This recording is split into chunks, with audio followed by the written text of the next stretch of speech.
Movie Cinema, the only show that's 3 dimensions away from April Fool's Day becoming a sequel, April Scoundrels Day. I'm 3D Dave, and today we're talking about April Fool's Day. April Fool's Day. This movie is about a bunch of kids, or I should just call them hooligans, because that's what they are, y'all! Man, when it comes down to April Fool's Day, that is their favorite holiday. Screw Christmas, screw Halloween, screw Thanksgiving, screw everything else! Screw it all, yo! Because none of that actually matters to them. The only thing they actually care about is April Fool's Day and playing pranks on each other. If they're not playing pranks on each other, they're not living. You know? And so throughout this entire film, that's what they're doing. They're playing pranks on one another. One guy's sitting on a whoopee cushion, another guy's blowing up their cigar. It's hilarious. So they're off to this island where they're invited by a friend of theirs that also likes to play pranks on each other, and the entire house is rigged up with even more pranks. Like if they're trying to go to bed at night, they can't. They try to turn off one light, another one turns on. They turn off that one, another one turns off. And they try to turn that one off, the original one turns on again. It's hilarious. I'm just sitting here like, unplug the stinking thing, man. What are you doing? Things take a turn for the worse, though, I have to say. Because people start getting picked off one by one, Agatha Christie style, brutally dismembered, their heads are getting chopped off, bad things are happening, it's a slasher movie at the heart of it, and they just have to make it through the day because today is April Fool's Day! What should you know about this movie? It's a horror comedy. It's directed by a guy that you probably never heard about in your life. I'd be surprised if you have. His name is Fred Walton. If you have heard about who he is, that's because he made the original and sequel, When a Stranger Calls Back. He's made other things.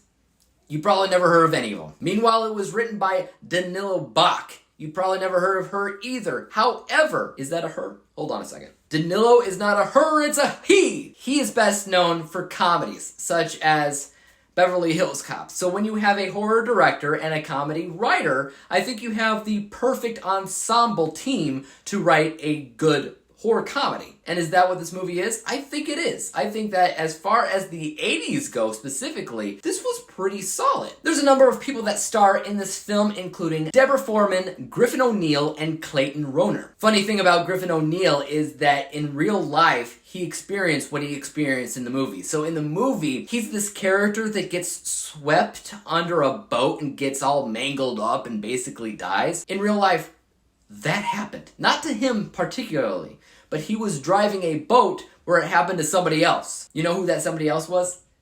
Francis Ford Coppola's son. Hola poopy!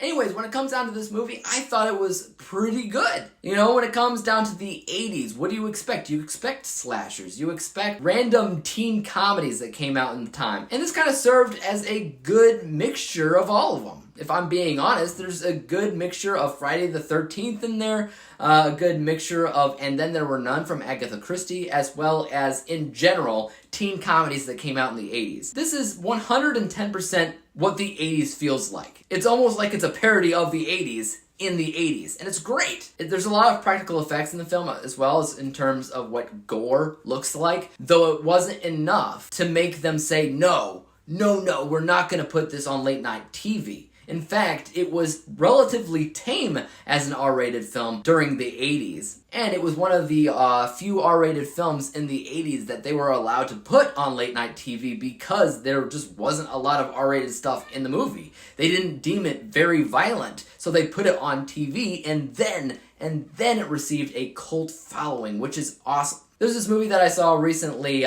called Secret Seam that I feel like nobody knows too much about, but if they were to air it on TV, it would get a cult following. So, fingers crossed. Look it up, people. It's on Tubi, Amazon Prime, and Plex TV. Anywho, you know, watching this movie made me think about all the different times I've been pranked on April Fools. And you know what came to mind most recently? Have you guys seen the ad for the Little Caesars commercial saying, "We listened to all our customers saying what they want, and we're doing it. We're putting corn on pizza." And it's funny because they're like putting corn cobs as the crust on a pizza, and then one of the toppings is like sweet corn just kind of littered throughout. At first I was like, ew, and then they were like, if you buy it, guess what we're going to include on the order? A free 2-liter of liquid butter.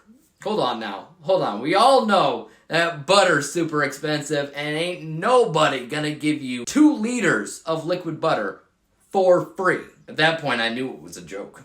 But they were kind of smart because they posted that ad like a week before April Fool's Day. I thought that was illegal. Anyways, so in general, I liked the movie. I had fun with it. I thought that when it came down to mixing horror and comedy, it turned out to be relatively smart. But there's one main negative that I had with the film, and that's the mere fact that it is called April Fool's Day, right? So what do you expect from the film?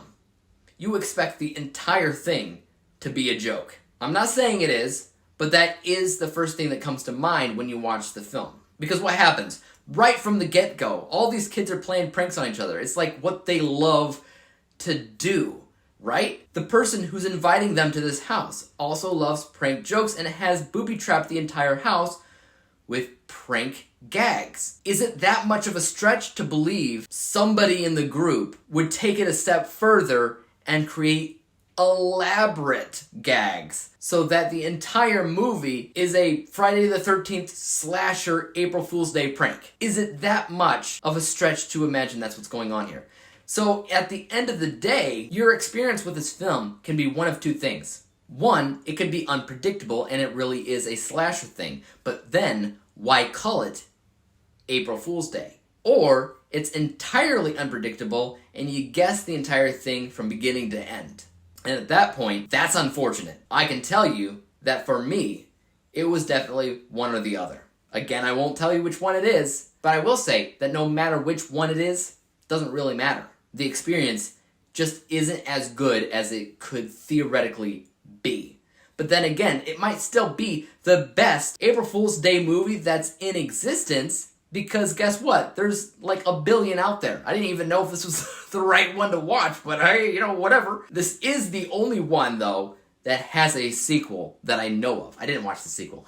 I'm not gonna watch the sequel. I've heard it's crap. Probably is, too. But in general, like I said, this is a movie that feels like the 80s. Like it's a parody of the 80s because it just has so much 80s, like, nostalgia in it, I should say. But yeah. Pretty good though. Overall, I'm going to give this a rating of a B- letter grade. Until next time, thank you for watching. Someone's knocking at the door. I'm looking at my girl. She passed out. Nikki! I see someone in the hall like I've never seen before. Don't know what it is. I don't want to see it. April Fool's Day.